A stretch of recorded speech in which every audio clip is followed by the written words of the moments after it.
Yes, welcome all. Hope that you are interested in that view. Thank you.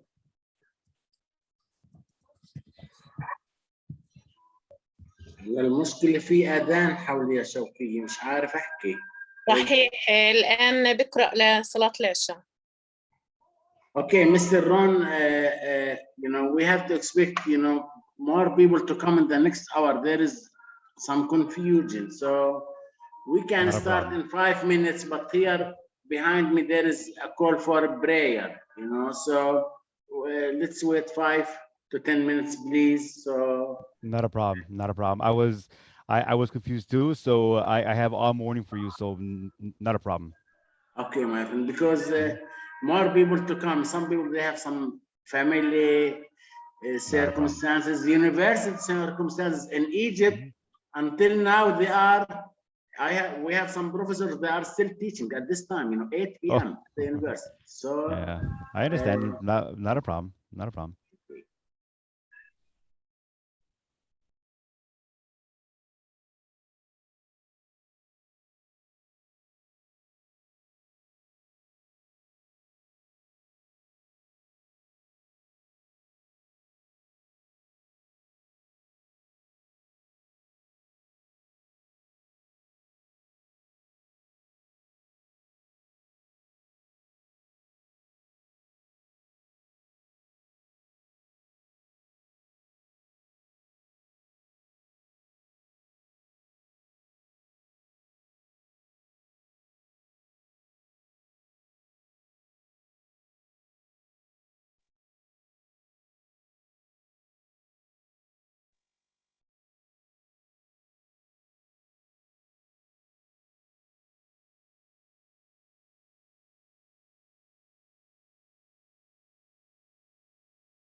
شوقية.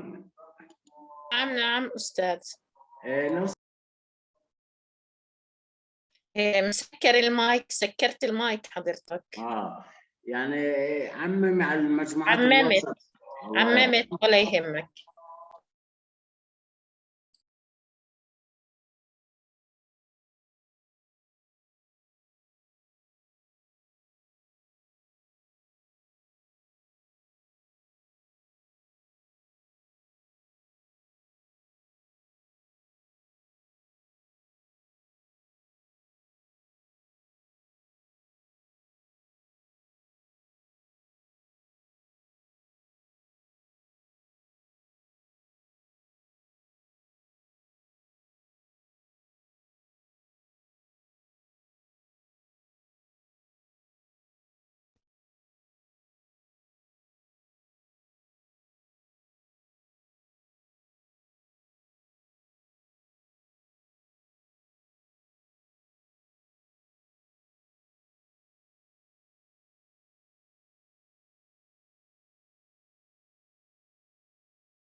تفضل يا ست سحر، تقدم الصفوف.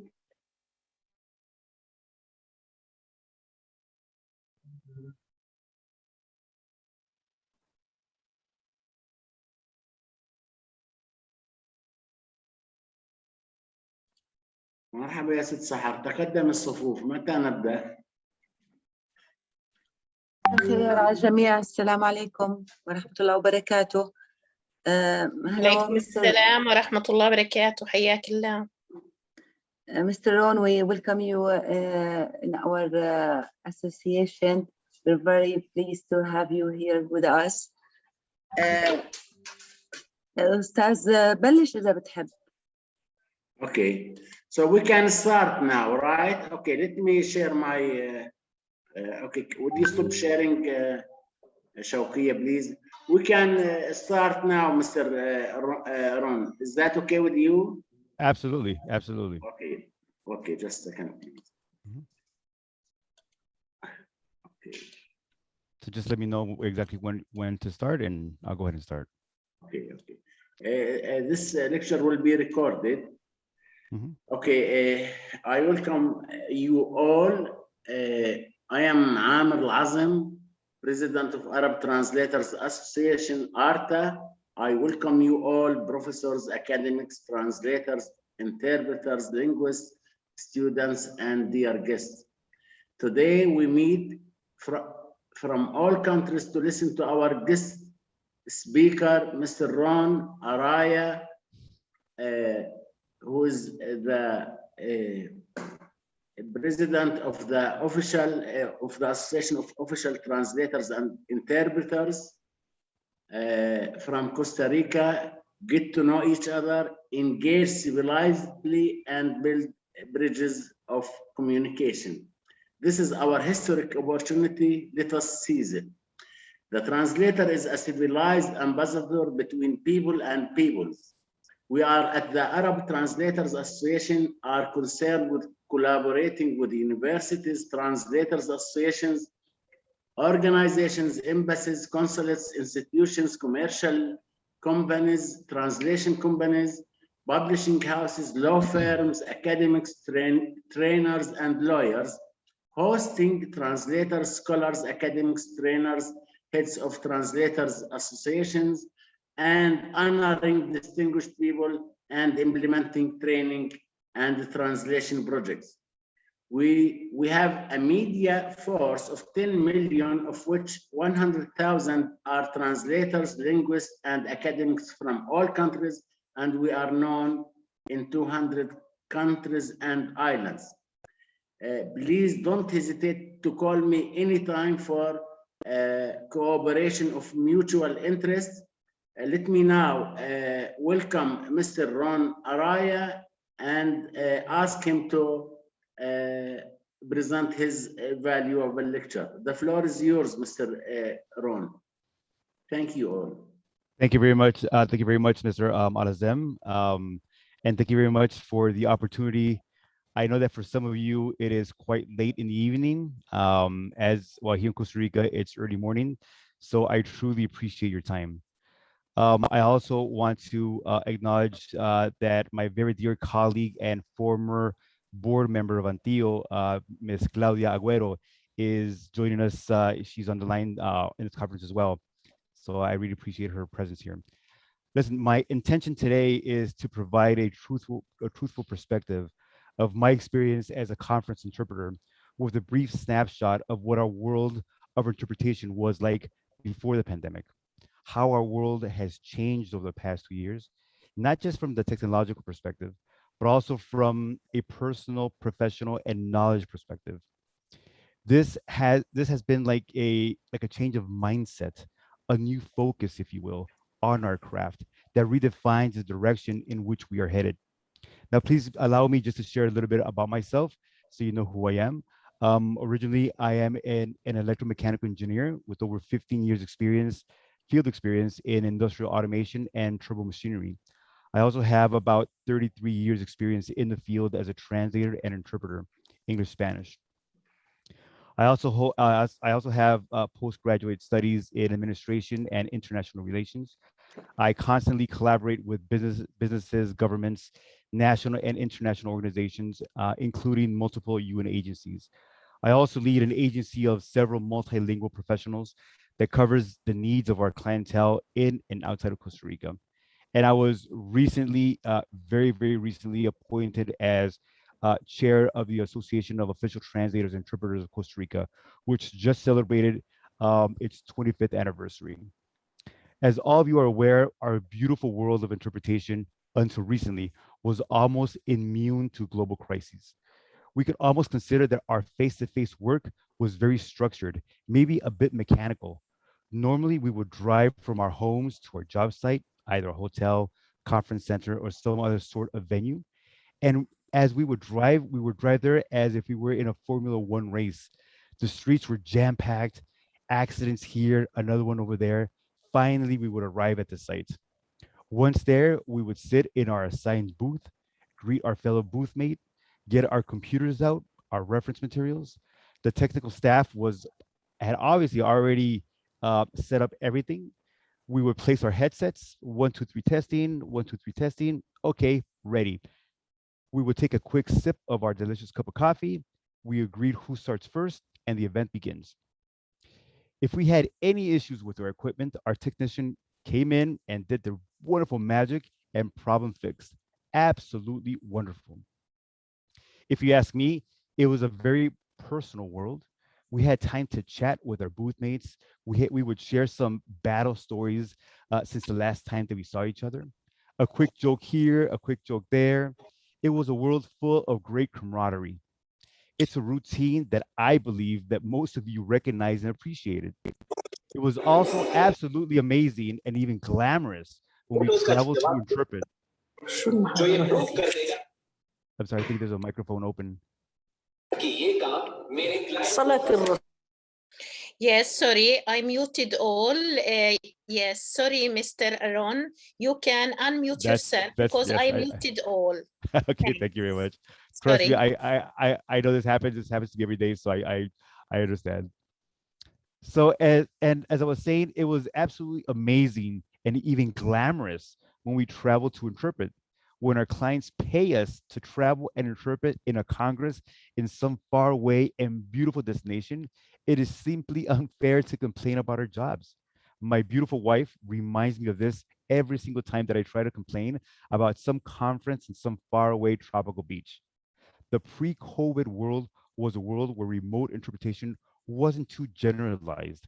Basically, there was remote video interpretation, mainly for sign language and court interpretation.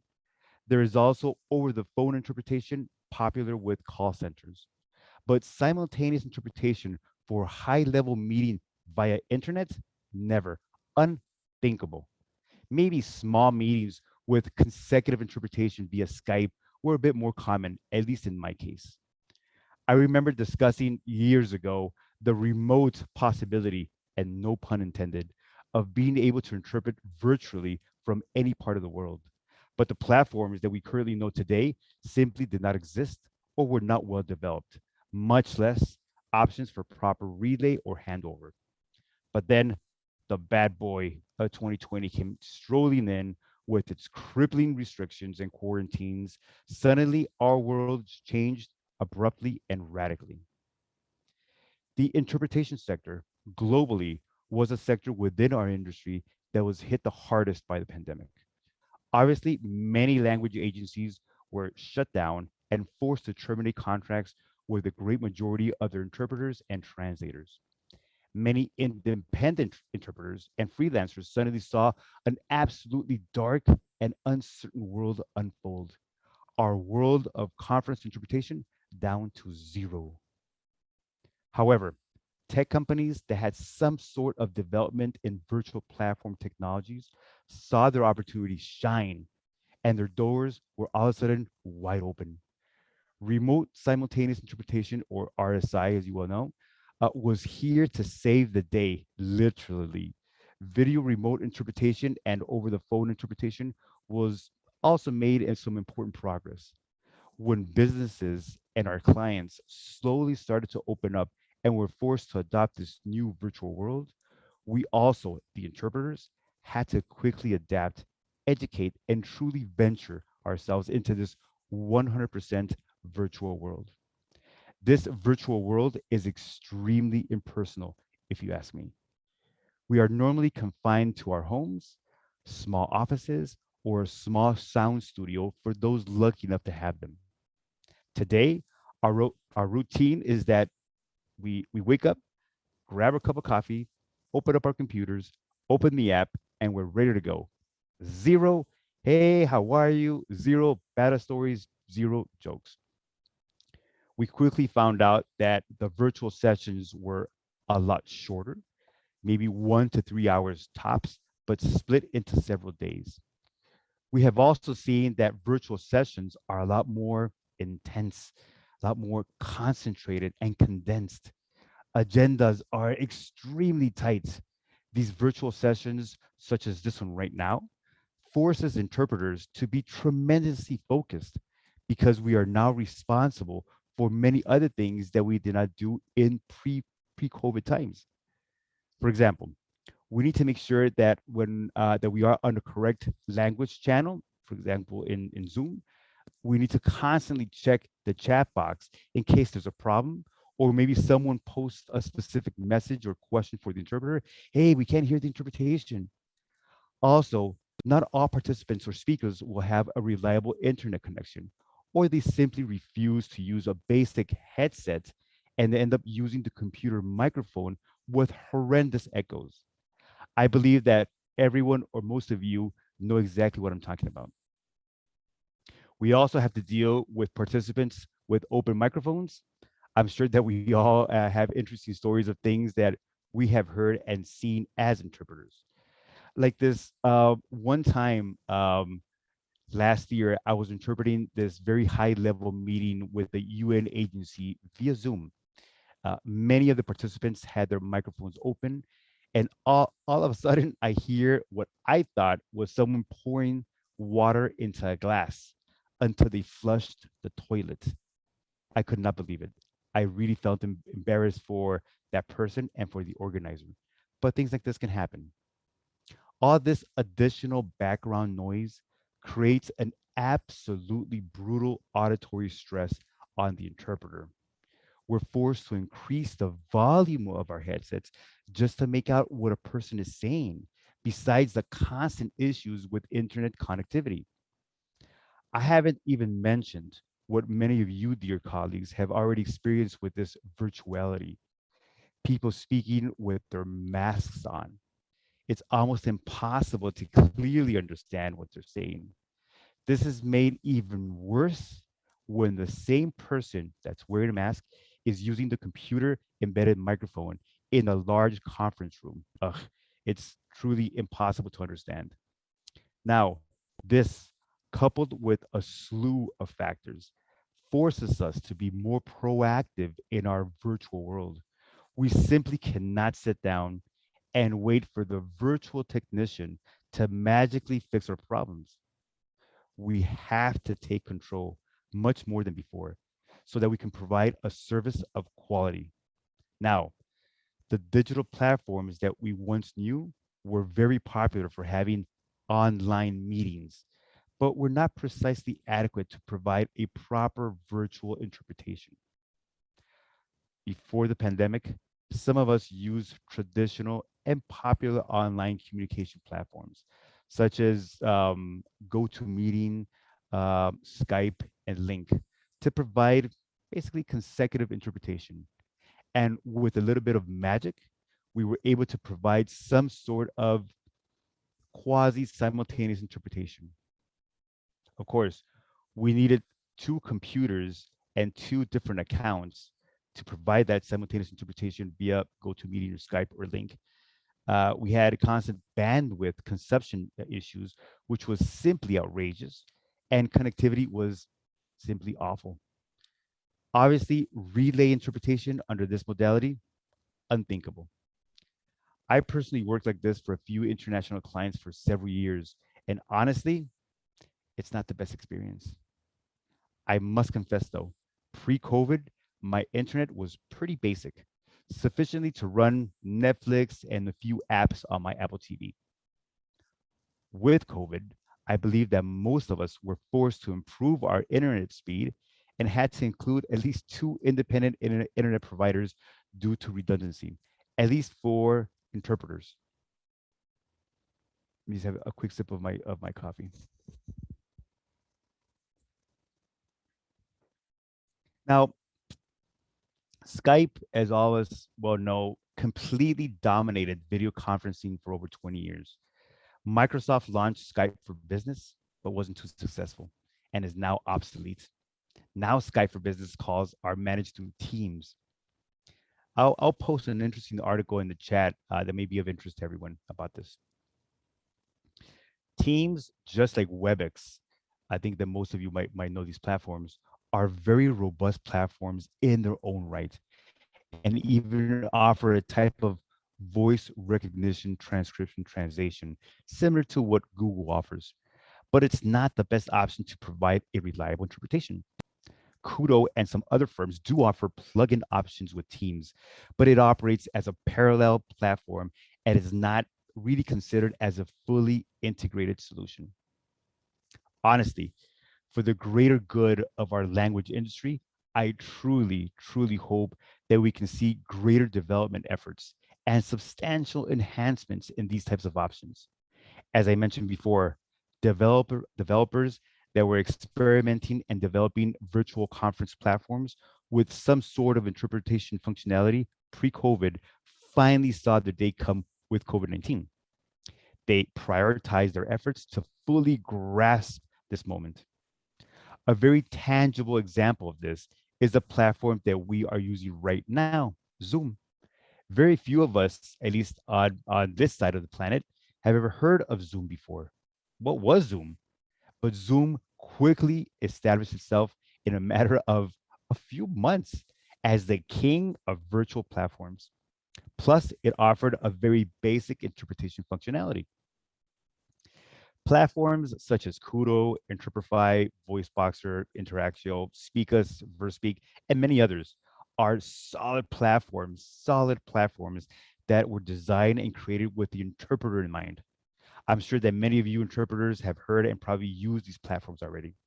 I'll post another interesting article that might be of your interest regarding platforms. These platforms are much more robust for simultaneous interpretation and actually integrate relay and handover functions. However, they are quite expensive compared to more inexpensive platforms such as Zoom. Everyone knows how to use Zoom. Many schools use it. Even my 7-year-old daughter uses it for school every day. She knows it better than I do. Zoom is so popular that it is used as a verb. Let's Zoom. Recently, I had the opportunity of interpreting a hybrid event. A hybrid is virtual and face-to-face on Zoom, where we had 3 languages, English, Spanish, and Portuguese. We had about 130,000 people connected. Yes, that's 130,000 people connected to the session. I never in my life had such a big audience. Now, let's not forget that not too long ago, Skype was also king, just as Zoom is now. Personally, I have clients that at the beginning of the pandemic, they strictly use platforms such as Kudo and Interprefy.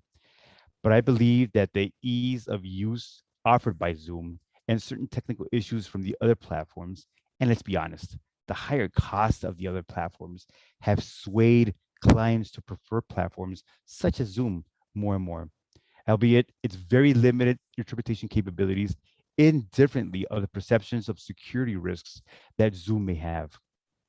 Now, let me be completely sincere. I would love to see this type of conversation reach the ears of firms such as Webex, Teams, and other similar platforms to realize the enormous and very lucrative market to be gained if they simply included an interpretation functions in their platforms. The same happens with Zoom. Zoom definitely needs to enhance its interpretation functions. It needs to incorporate basic functions such as relay and handover. Unfortunately, this will not happen. Zoom recently made a multi-million-dollar investment in artificial intelligence and will not pursue further development in interpretation. Indifferently of the platforms that we use and of our preference, this virtual world is here to stay. The next challenge that lies ahead is the inclusion of artificial intelligence in these platforms. We are seeing this unfold now in certain areas of our language industry. This changing world presents a new set of challenges to be considered. There are certain areas where we see greater impact of our function before and after. I believe that now we have to learn to properly manage risks and whatever is in our reach to control. We cannot and must not attempt to resolve all the risks of an event. As virtual interpreters, we need to go outside of our technical comfort zone. Before, we were accustomed that all technical problems were solved by other people. That's not my job. We need to learn more about technology. We need to do so in order to be more competitive in our trade. We are in a world that is increasingly more competitive, now more than ever, because we have been through 2 years of mass unemployment and uncertainty. People are willing to do more for less. We're willing to do so based on our simple necessity to survive, to put food on our table, to pay our bills. It was very easy to say, hey, I'll never work 4 hours straight by myself. Unthinkable, no way. But we also never, ever imagined a global crisis of this magnitude. We need to be set up for success in our virtual booth. By now, after almost 2 years of virtuality, we need to learn how to properly select our tools, simple things such as a proper headset, and have a backup. Always, trust me, always have a backup. We need to learn how to properly select the audio outputs and microphone options in our computers, something as simple as that, and pre-test everything so that when it's time to interpret, we are not faced by device incompatibility issues. We need to learn how to enable the interpretation function of the platform that we are using. We need to learn more about our own equipment. A simple headset plug issue can ruin our entire experience. We need to invest in proper tools, such as having an updated and adequate computer, laptop or desktop, or devices. You simply cannot expect to provide proper virtual interpretation with an old, outdated computer. We all know this. We need to be more interactive and more proactive with our audience because now we are more visible. We need to recognize the communication limitations between interpreters. We need to seek alternatives. We simply cannot give up. Our work is increasingly visible. Of course, I do realize that our work today from home is more challenging than ever. Trust me, I know this. When we are interpreting, we face many distractions. We have background noises. Sometimes we have a truck passing by our street. We have dogs barking. We have birds chirping. We have noisy neighbors. And most of us have kids at home. They're doing school from home. We must educate our audience that this virtual world has certain basic rules, basic protocols that must be followed, such as muting your microphone and cameras off if you're not speaking. We need to learn how to deal with this, and more importantly, how to manage it. We must shield ourselves proactively. I know that this might sound maybe a bit obvious to many of you interpreters, but for the sake of clarity, we need to make sure that we have basic tools and equipment, such as a reliable, uninterruptible power source, also known as UPSs, the small battery banks, at least rated for at least 30 minutes. We also need a dedicated, stable, and reliable internet line. A secondary backup internet provider is also recommended. Most of the times, our mobile phones with data can actually serve as this. I personally have 3 independent internet providers because I must have redundancy at all time and at all costs. We must have plan A, plan B, and plan C in place, just in case our internet connection decides to act up a little bit, or if we have a power outage. Look, Claudia, that's on the line, she's from Costa Rica as well, and people who live in Central America, we all live in a tropical country. I personally live in this beautiful tropical country known as Costa Rica. We have a lot of storms and a lot of lightning here, which can wreak havoc on all of our electronic equipment and electrical distribution systems. Actually, I had to be honest, 2 weeks ago, a lightning bolt hit a tree on my property that completely damaged my main modem and my gates, and that wreaked havoc. We need to plan for the unpredictable. That's why I always use my fully charged laptop with a battery operated internet access device, which allows me at least 4 to 5 hours of standalone connection power in case of a power outage. In summary, our new world is full of challenges. It's full of opportunities that, quite honest, seemed almost impossible just a couple of years ago. I believe when we are clear about how to deal and, more importantly, how to manage all the challenging variables that we might face, it will benefit us as we are required to provide a better service to our clients. Excuse me. It depends on us as professionals to identify our own challenges and to work on these in order to be better translators, interpreters, and linguists. Listen, change is here to stay, like it or not. We need to be brave enough to leave our comfort zone and embrace this new opportunity. We need to constantly improve our skills and constantly educate ourselves. Even though I've been doing this for a very long time, I always learn something new. I strongly believe in the power of our associations of translators and interpreters, such as ARTA and ANTIO, that offer a variety of courses, certifications, and ongoing education programs. We can't wait for things to happen. It depends on us to be better professionals. I am fully convinced that we, professional human interpreters, will always be necessary to decipher and reconstruct cultural and linguistic complexities, even when we are faced with the virtuality of it all.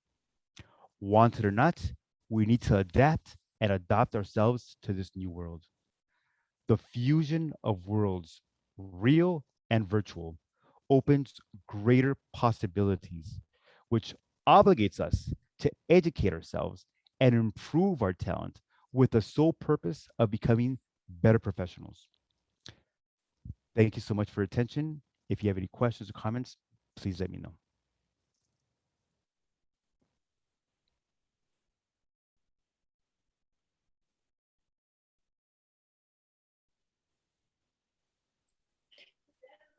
Mr. Amir, please unmute yourself. You are muted.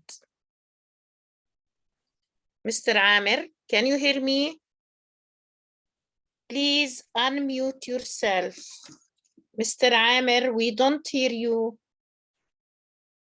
Mr. Amir, we can't hear you. Please unmute yourself. Mr. Amir. Mr. Amir. Seems that there is a problem. Hello. أيوة. ما كناش سامعينك يا أستاذ.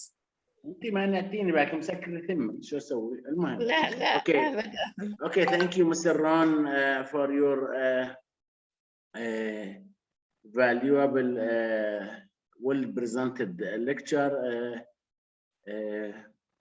We just leave the microphone for anybody to, if you have any questions. I have no questions, but if you can, Shawkiya, manage the session, please. So if you have any question, please introduce yourself, and you can direct your question to Mr. Yes. Ron. Thank you. Yes, thank you, Mr. Ron. It was a very excellent presentation. Thank you. Another time. And now we will let anybody wants to ask you any question. Let's begin with Mr. Haytham, please. And anyone wants to ask, please raise the hand.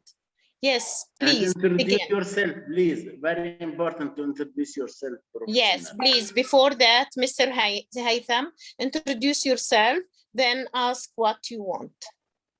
Thank you. Thank you, Ron, for this great and helpful presentation. My pleasure. This is Haytham Al-Khatib, a professor of mathematics at the University of Baltimore in the United States by Washington, D.C. I have a few questions for you. Absolutely. Do translators need to be specialized in translation? It seems to me from your background, you were not specialized in translation. And what challenges did you face through that journey of translation? Second, do you recommend a specific software tool for translation? Also, do you have any reservations about Google Translation?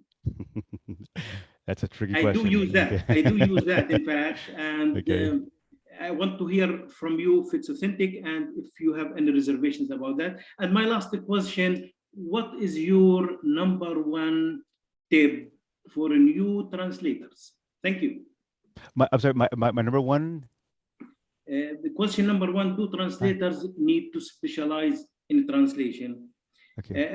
That question, what is your #1 tip for new translators? Okay. #1 tip. Yeah, let me see if I can, because there's a lot of questions, so let me see if I can unfold all this. Yes, I believe that that all professionals should specialize in certain fields. As a certified engineer and as a mathematician as well, you know that we need to specialize in certain fields. Now, yes, I don't have a degree in translation, but I do have an engineering degree, and the fact that I was born in the United States, and so I was brought up bicultural and bilingual, of course. This really helped me a lot in the sense that I understood two different worlds and two different cultures, and this really helped me to understand all those nuances, all those small things that maybe a non-native speaker might not understand. And it was at the beginning, it was I guess difficult to get into the mindset of a translator or interpreter. Translators and interpreters have two different minds, as you all know. They think differently, and we have different not purposes, but different tracks. And at the beginning, sometimes it was hard to make your way or open a new path as an interpreter, translator, if you do not have a degree. Lucky enough, I've been in this for over 33 years now. So I think that experience is crucial. You can have a degree and have zero experience in something, and it'll be very difficult for you to succeed in that area if you don't have sufficient experience. I've had seasoned translators that want to venture into the interpretation world, and I call them, come over to my booth, and and sit right next to me. I'll give you the microphone so you can join in. And it's very difficult for them because they might be seasoned translators, but as interpreters they have zero experience. They might have a degree in translation. They have 0 hours as an interpreter. So I think that with all things, having a balance is a good thing. If you can balance out your academic knowledge in whatever field and your experience, I think this is a great thing. Now, personally, since I have a technical engineering background, of course, I tend to sway to the more technical parts. And this is, trust me, it's of a tremendous advantage compared to my other colleagues that don't have this technical background. And this, I get more jobs because of this, which is great.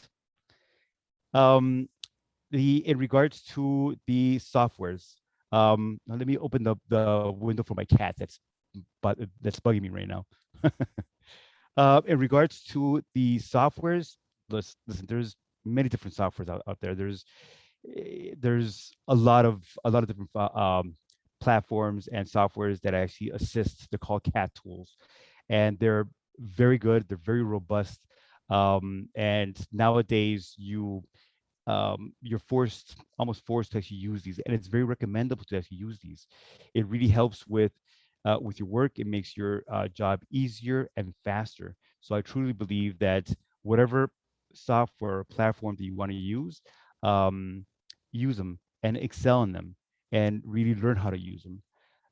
In regards to Google Translate, I think Google Translate has helped me because I get more jobs because people using Google Translate.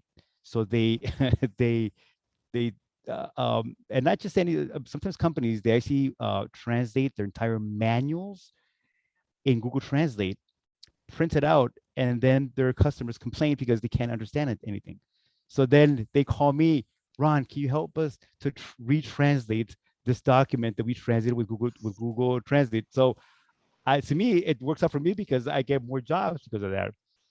I'm not saying that Google Translate is a bad thing. No, to get the gist of things, it's a great tool.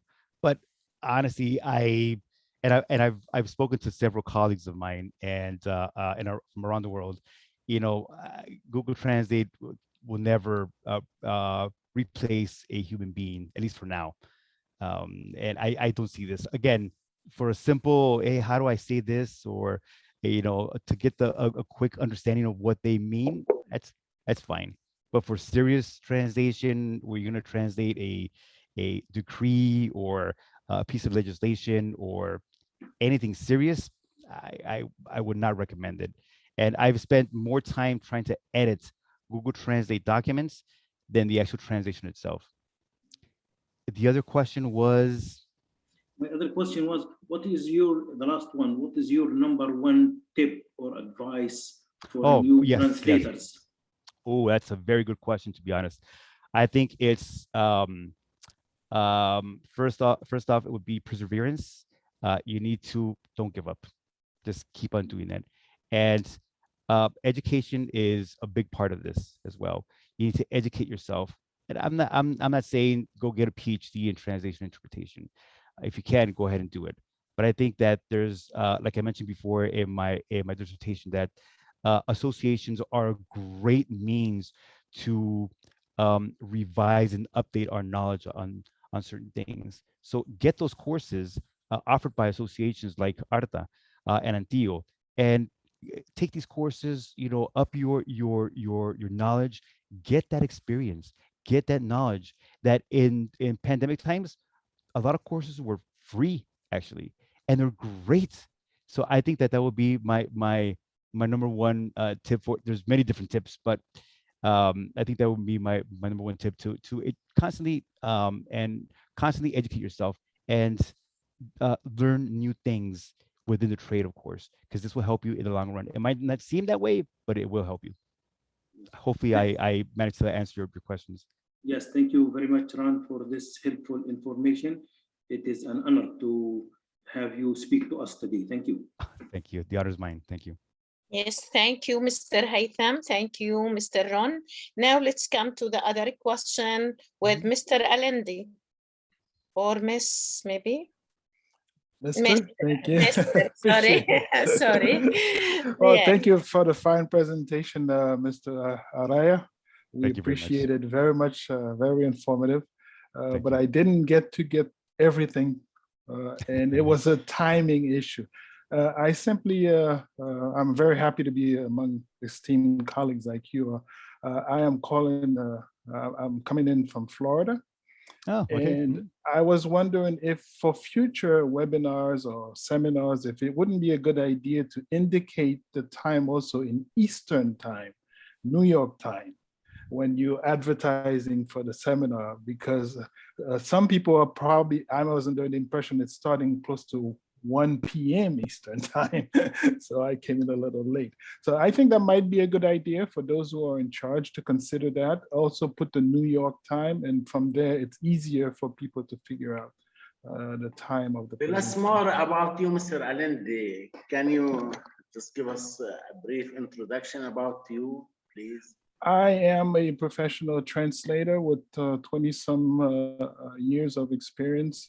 Not a professor, I don't have those high degrees, but I translate mostly into a language of smaller diffusion, Haitian Creole, and also some French. So I'm also a court and legal interpreter. So that's my background, basically. But been doing it for 20 years, close to getting ready for retirement. Yeah, gentlemen. But thank you for this initiative. Very, very informative. I really appreciate the opportunity to be here today.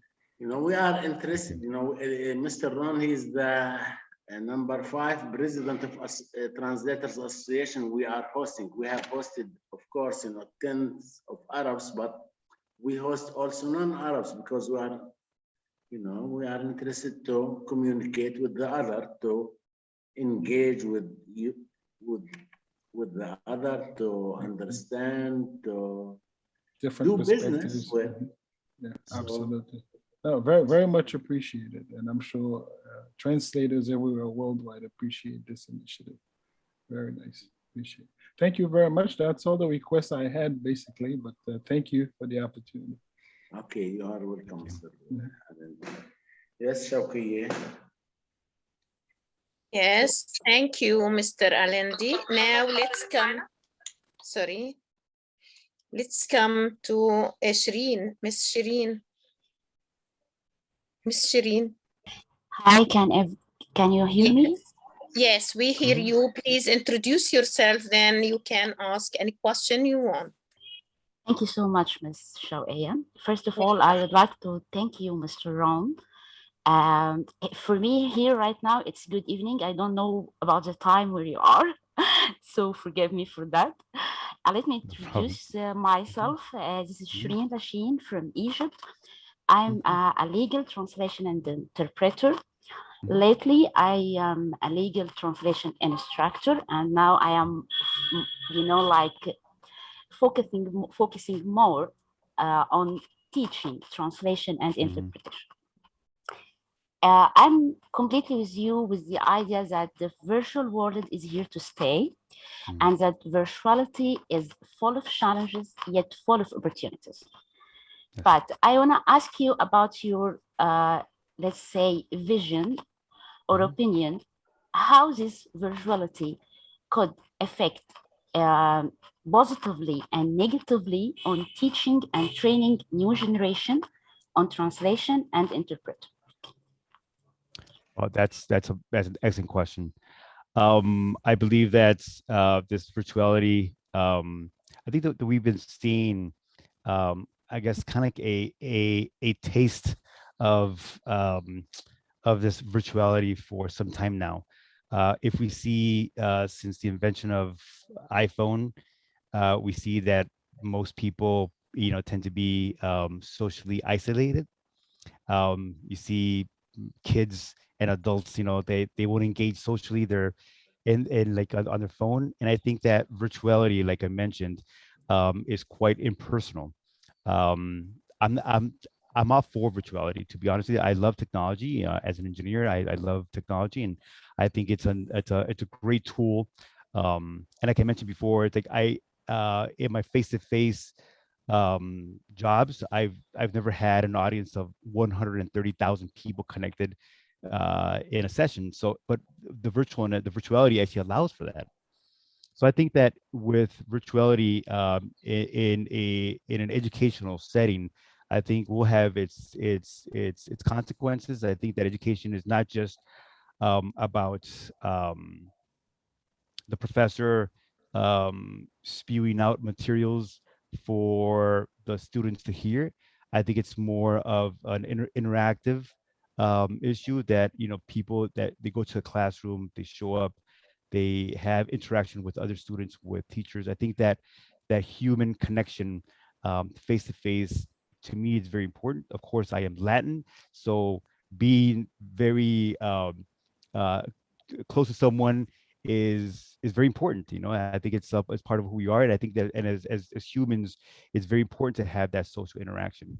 How we deal with the virtualness of this new world in schools, I think that we will see this in the future, for better or for not.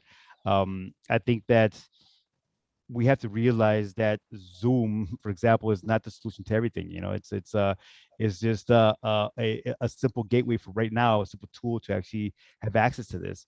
But I think that we need to engage, and people need to develop newer ways, newer methodologies of actually engaging students and people in an educational setting. How are we going to do this? Honestly, I would love to see how we're going to do this. I have no idea. We simply cannot remain that, okay, this is my computer, this is my camera, and me through a screen. There has to be something more. I know that I'm taking a course right now that is very interactive, and there's discussion, online forums where you discuss, and it's more interactive, and this is great. And I think that I believe that this is the way to go. We have that social interaction with others. And we'll see exactly what I can't believe, you know, with what we see in the movies, that everyone's just focused on their phone, and everyone is growing fatter and fatter and fatter because they can't move, and it just that their face, or sitting down in front of a screen. I don't think that that's the world that we have for us. I think that people will realize that, and will actually need to go out. That's why right now you see that worldwide with the pandemic, you know, people are really missing their friends. They go out into the balconies and sing because they need that interaction, especially, or even more so, in a school setting, I believe. But then again, I am not a teacher, so but this is my wild guess. Hopefully I managed to answer your question. Yes, thank you so much. Thank you so much, Mr. Aaron. Thank you, Mr. Aaron. Thank you, Shireen. Now let's come to another one. If you want to ask, please raise the hand. Raise your hand. If you don't know, there will be some people who don't know how to raise hands. Please, no, not like this, Dr. Fawaz. There is beneath reactions. You can press them, okay, and then raise hand, okay. You can choose raise hand from reactions beneath. Reactions, then press it. Then you can choose raise hand. You can talk directly. Yes. Okay, Dr. Fawaz. Yes, Professor Fawaz. Yes, please go ahead, Professor Dr. Fawaz, and introduce yourself first. Thank you. Hello, everyone. Do you hear me well? Yes, go ahead. Mr. Ron, you are most welcome on our screen in this part of the world. In fact, I have very carefully in all ears in following up what you say. And as a fact, I can very confidently say that you rise up to the level of a masterpiece in interpretation. The rules, the merits and the demerits of this very tough task, in fact. I have a PhD in translation from University of London. I have put around 51 publications from English into Arabic and Arabic into English. I have also had my own experience in the field of translation. I did some participation for presidential summits, like between the American president and Indian president, some other presidents. But I'm talking about real world interpretations. I have never dealt with virtual interpretations on screens, but I agree 100%. It's an extremely tough task, particularly in this part of the world here in our countries. We are still very short of highly developed technologies, sophisticated tools for, adopting such a challenging task. Let me, Mr. Ron, limit my presentation to one question only. I want to know about your opinion in what we call LMP, language and neurological programming. I have always thought that this sort of training, language and neurological programming, is extremely important for interpreters in particular. Because I have been through several very critical attitudes throughout my career, life career. And we don't have here, let's say in the Middle East, we don't have such very qualified institutes for offering such courses, training courses, neither in interpretation nor in any courses. I want to know about your opinion about this very particular kind of training, which is a language and neurological training in the field of interpretation in particular. Yes, I'll be honest with you, I don't know much about that area. To be honest with you, you as a doctor in the field will know more about that. But what I can tell you is that yes, in fact, interpreters have a different mindset, and it's very it is very challenging. And I think that when people realize that what interpretation is, once they are in the field, they have to, well, we have to adapt very quickly. And not just I think it's not just in the language portion of it, but I think it's everything that surrounds us, that surrounds us. You will know that when you are interpreting in a presidential summit, I had recently had the opportunity to actually do so as well with several presidents here in Costa Rica, and it was a hybrid event. It was people in the hotel venue and people connected through Zoom. And you will know it was, besides being a presidential summit, it was extremely tasking because you have people right next to you. You have the Secret Service of the presidents right next to you, right there breathing pretty much down your neck, and you're interpreting for presidents. Yes, I was extremely stressed and nervous, and I probably stuttered more than once, you know. But I think this is the great part about being an interpreter, a simultaneous interpreter, in the fact that we need to cope with that and manage it the best way possible, and through different I guess through different learning experiences, I think this is what allows us to become a better interpreter. I do agree that at least here in Costa Rica, there's as far as I know, we don't have many specialized interpretation programs. We do have translation programs, but not interpretation programs. And I do know that other countries nearby in Latin America and the US do offer programs such as that. But like most interpreters, seasoned interpreters such as yourself, knows that getting out into the field and let's call it like getting dirty, you know, it will give you that edge, that extra experience when you are interpreting to high level people, you know, and knowing exactly what to do and at the right moment. And it is very last time, like I said, when I was interpreting for several presidents, I was nervous. I was very nervous. I was drinking my coffee constantly and drinking water constantly and trying to get everything right. And it is very tasking. And I believe that when we are confident about our abilities, and sometimes when you're starting out, it's very difficult to actually realize this. When you're confident about your abilities and you stick to your guns and try to do the best job that you can because you know that you can, I think this is when we are successful in this. I know that I didn't answer your question specifically, but hopefully it was a good enough answer.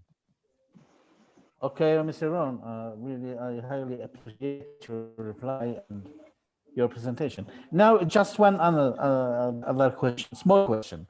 Could you please, in 4 or 5 points, summarize to us the best 4 or 5 steps that a fresh interpreter or a fresh English graduate or any language graduate, 4 or 5 steps that might qualify him to put his foot on the right way in interpretation? Wow, that is an excellent question. Okay, 4 or 5 points. Okay, I think that well, getting yourself dirty, and by this I mean not being afraid, going out, asking colleagues and friends to go out into the field, going into the cabin or going into the booth with people and just ask them, hey, can I just accompany you? I just want to listen and I just want to see exactly how the environment in the booth is. I think this is a great experience for many people because many people don't know about what life is in the booth. And once they experience it, once they get to know, okay, which button do I push? You know, I think this is for many people, they tend to freak out a little bit because they don't know which button to push. And I think that is very important to get that experience.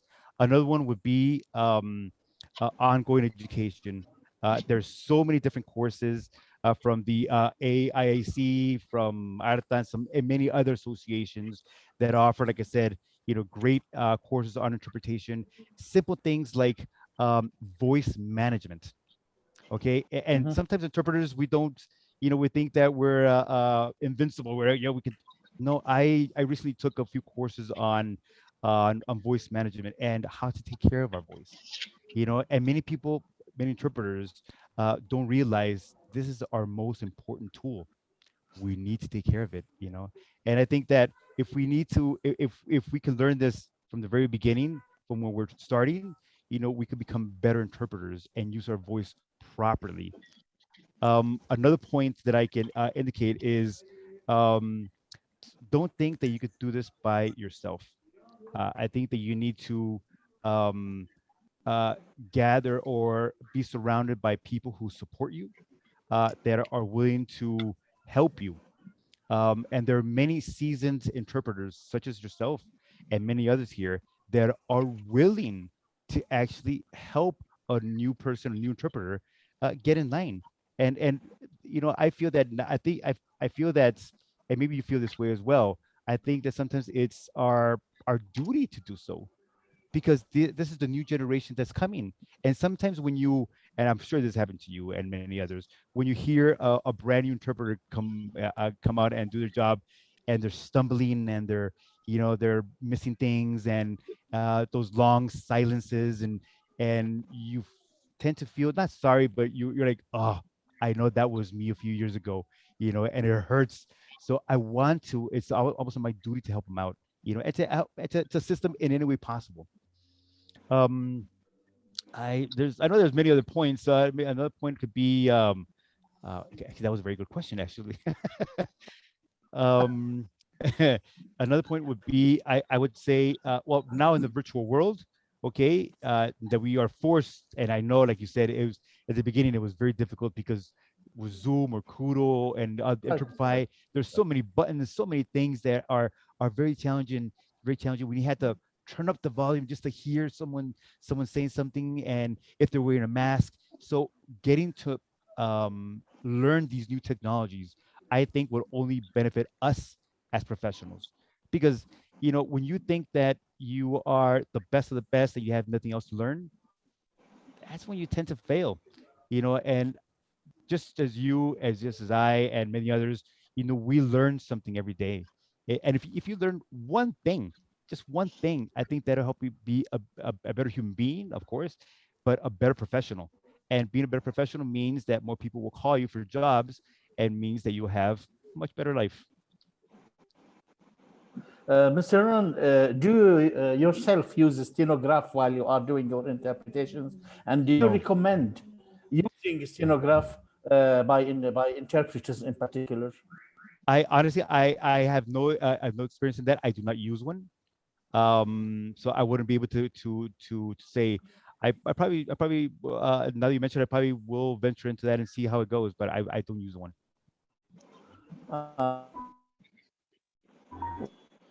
We also notebooks while doing our interpretations.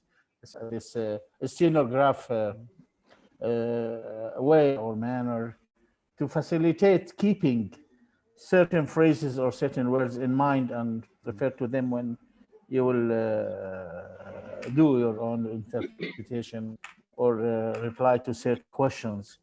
Mm-hmm. So you don't use a stenograph? No. No, I don't use one. The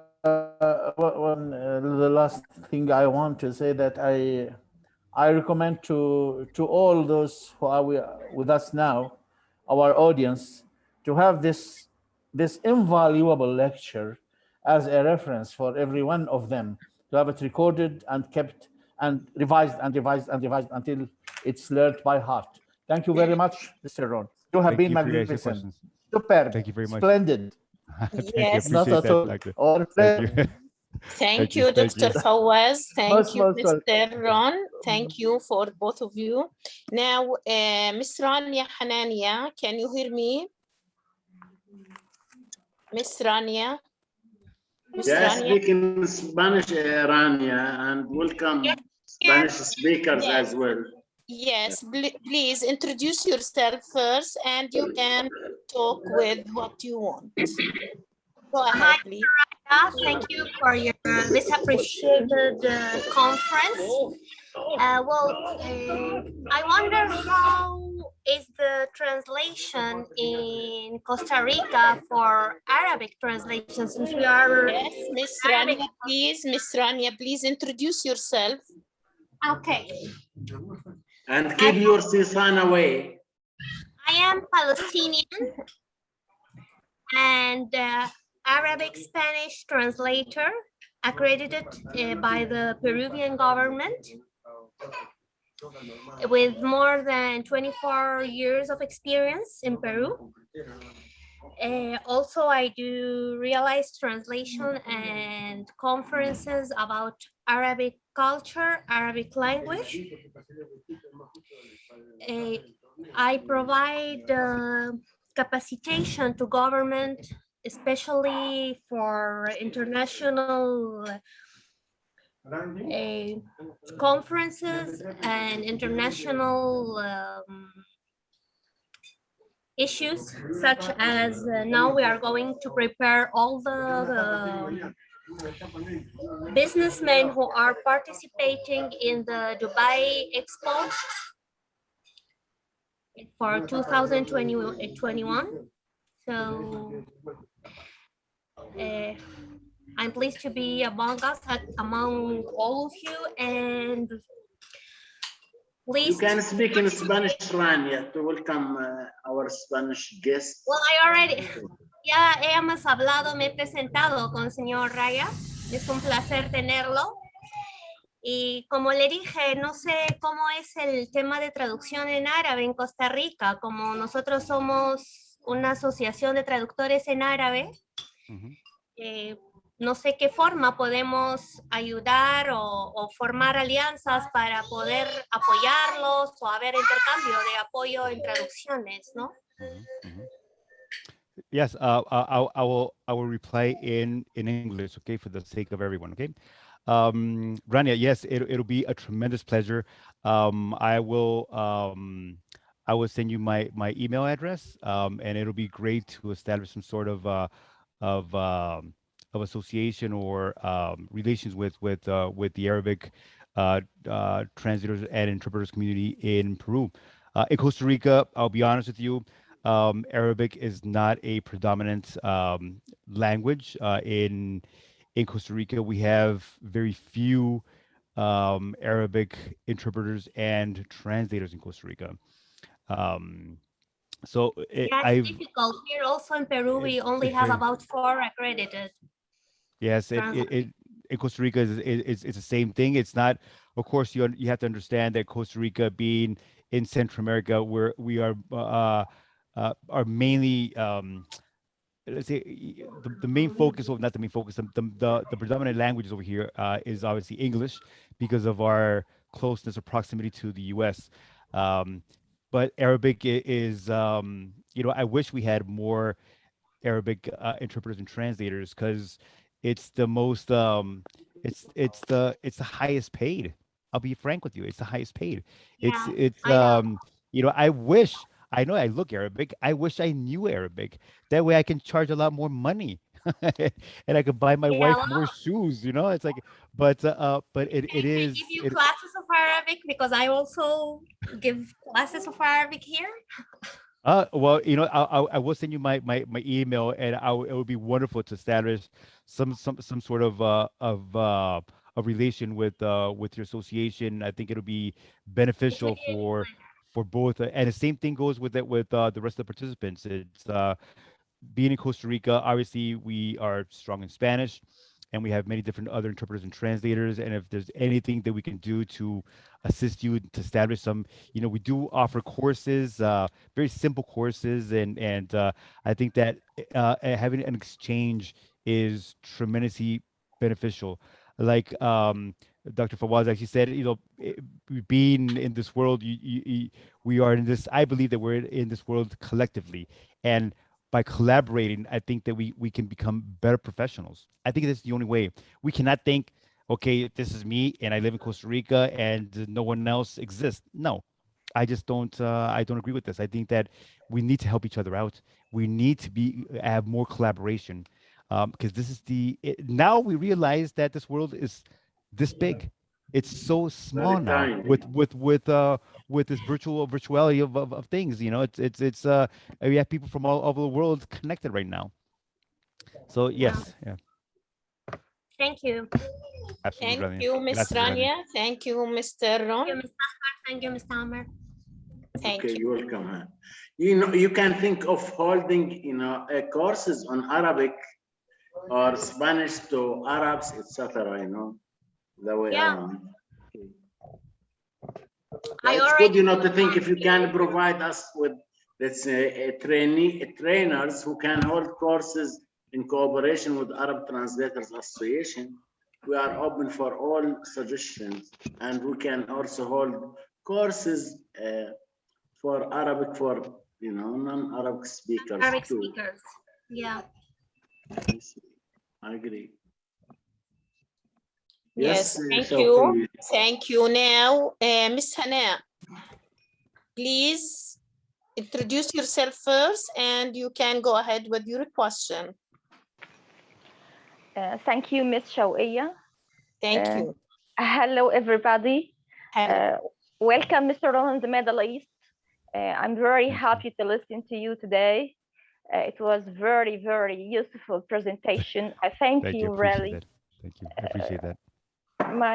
My question concerning conference. Introduce yourself, Hana. Please get to the point. First. Hana Abbas, educational translation specialist and a conference interpreter. My question concerning conference interpretation. Really in the field of AI or new applications use AI. Do you have any new application use AI for conference interpreters.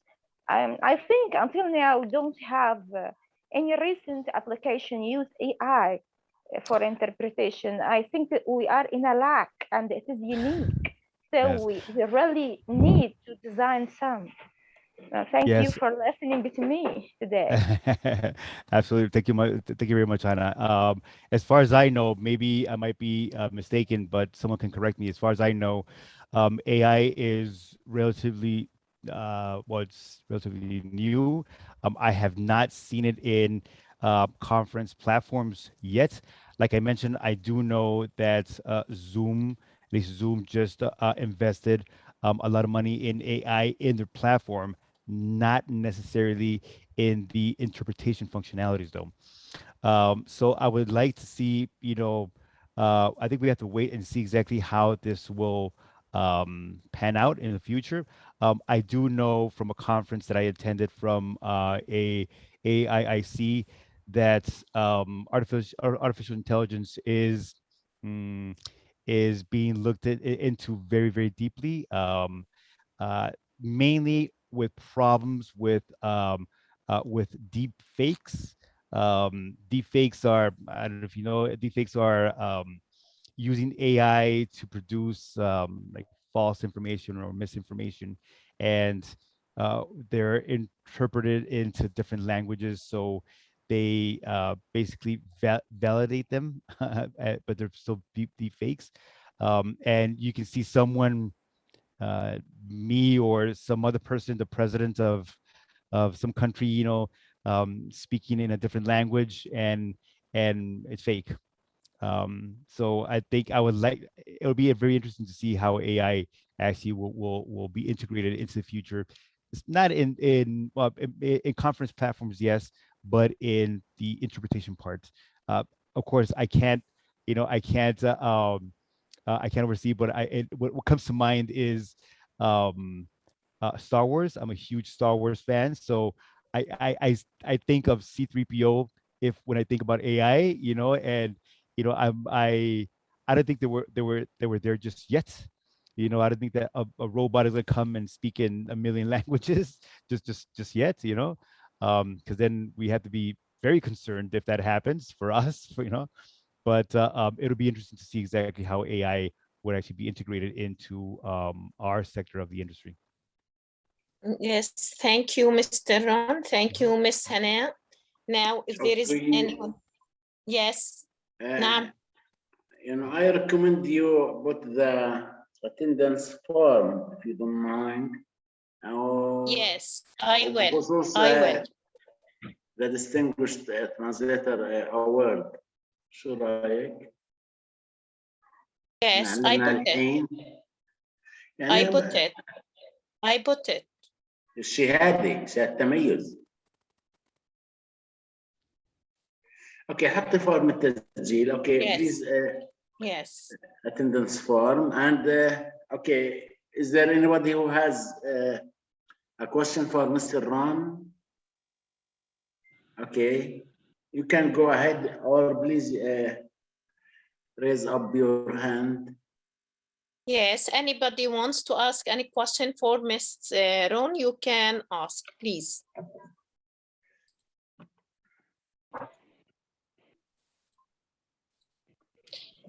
Yes, now I put the form for the certificate.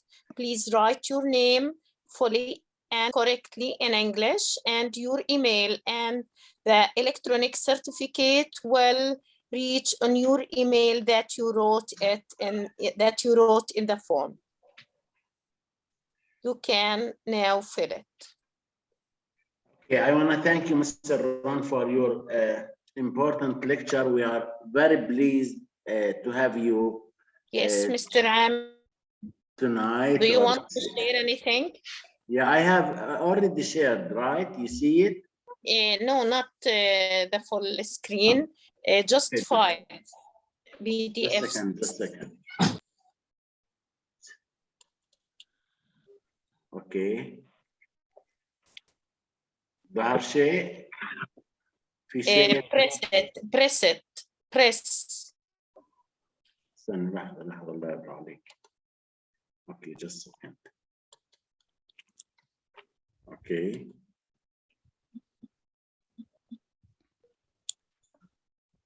Just a second, please.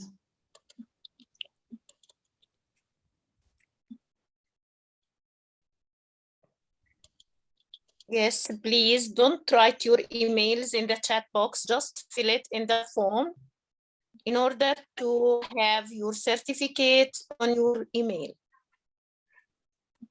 I am trying to. Please send it to me. Send it to me, Mr. Amir, and I will share it. Okay, you see nothing? No, just the PDFs. Okay, just a second, please. Press it, press it. Just press it. اضغط عليها فقط. Okay, just a second, please.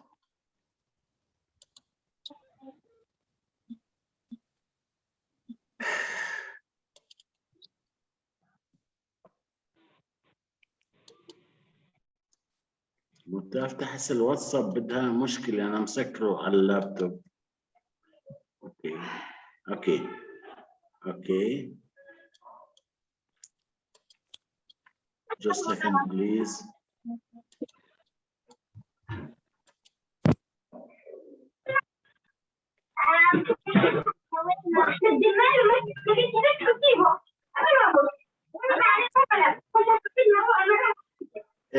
كان معلش أنا كتمت الكل لأنه في Do فوضى. you see the هي قاعدة بتشارك، هي قاعدة بتشارك. Okay. أنا كتمت الكل. Okay, thank you again, Mr. Ron. We are very لسه ما pleased. ظهرت، لسه ما ظهرت. Oh, no. لسه. Okay. Just a second. Give me just 2 minutes. Okay, you can talk. Let me do something. I will send you the certificate. The Arab Translators Association has decided to award you the award of Distinguished Interpreter. Let me send it to Shawqiya so she can share it, please. Okay.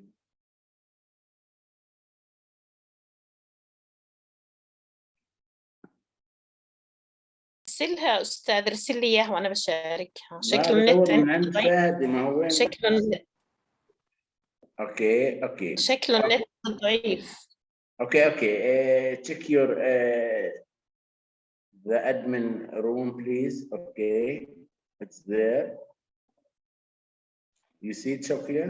On WhatsApp. بدي أسألك مس شوقية، أستاذ نعم. شوقية مسجل نعم. مسجل إيش أستاذة؟ Yes, it's مسجل. recorded. Yes, we will publish it on our channel and we will طبعا circulate it to مسجلة everybody. أكيد مسجلة. Okay, have you got the certificate, Shawqiya? Yes, yes. Okay. I will share it. Wait a minute.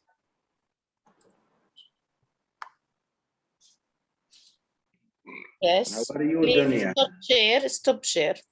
Okay, sorry. Yes, now it is here. You can talk, Mr. Amir, now. Yes, in the name of Arab Translators Association, we hereby award you the award of Distinguished Interpreter, Mr. Ron. I hope this lecture and this certificate will open a permanent channel, stable channel between our association and yours. And I hope we can implement joint programs on training, translation, lecturing, etc. So we are open for cooperation with your association. We are very proud to award you this award of Distinguished Interpreter. Thank you very much. I am deeply honored and I truly appreciate it. Yeah, I sent it to your WhatsApp too, so you can. Okay. Yes, Shawqi. Okay. Yes. Sorry, the first one was for Dr. Zarour, but this is for Mr. Ron. Congratulations for this certificate of excellence. Thank you, Mr. Ron, for joining us. No, Yes, thank you very much. Like yes, I said, congratulations. I am deeply honored, and I am pleased that at least some of our knowledge can be of benefit to all different colleagues, and if you have learned at least one thing, I am extremely happy about that. Just one thing, if you learned, that's great. But thank you so much. Thank you very much for joining us and for letting us to be with you. Did I send you the wrong certificate, Shawkiya? Naam. Did I send you the wrong certificate? Yes, you sent Dr. Fawaz, but this is for Mr. Ron. Okay, you got it fine. Okay. Yes, thank you. Please Yes. send it to me via WhatsApp, please, so I can send it to Mr. Yes, don't mind. If there is any last question, you can please go ahead.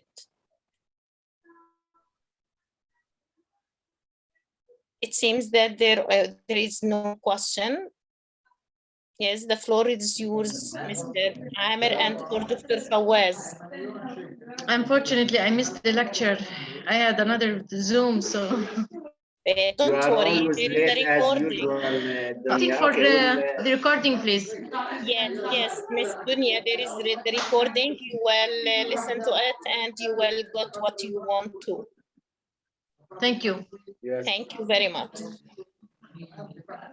Okay, done. I send it to Mr. Ron Aray. Okay, thank you all, and hope to see you in other webinars with other guests, inshallah.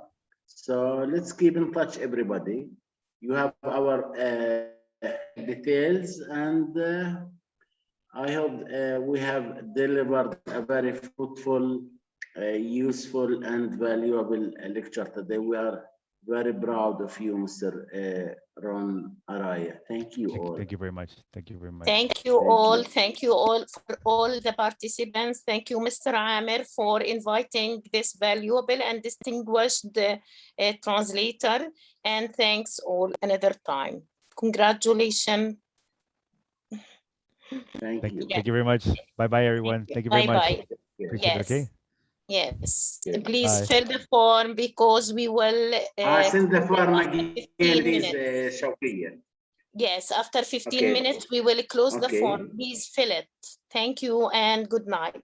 Have a nice night. Bye, everyone. Have a أستاذة great day. شوقية shall I fill it ولا ما في داعي؟ No, you can fill it. You can fill it. Okay, I will fill it now. But hurry. يلا. Yes. Okay, good night, everybody. The floor is yours, okay. You are the one to... Yes, thank you very much for all the participants from many different countries. We are very honored to be with you this night. خليهم يحكوا عادي يا شوقي. Dr. Fawaz, the floor is yours, Dr. Fawaz. خلاص. Okay, stop recording now. Stop recording.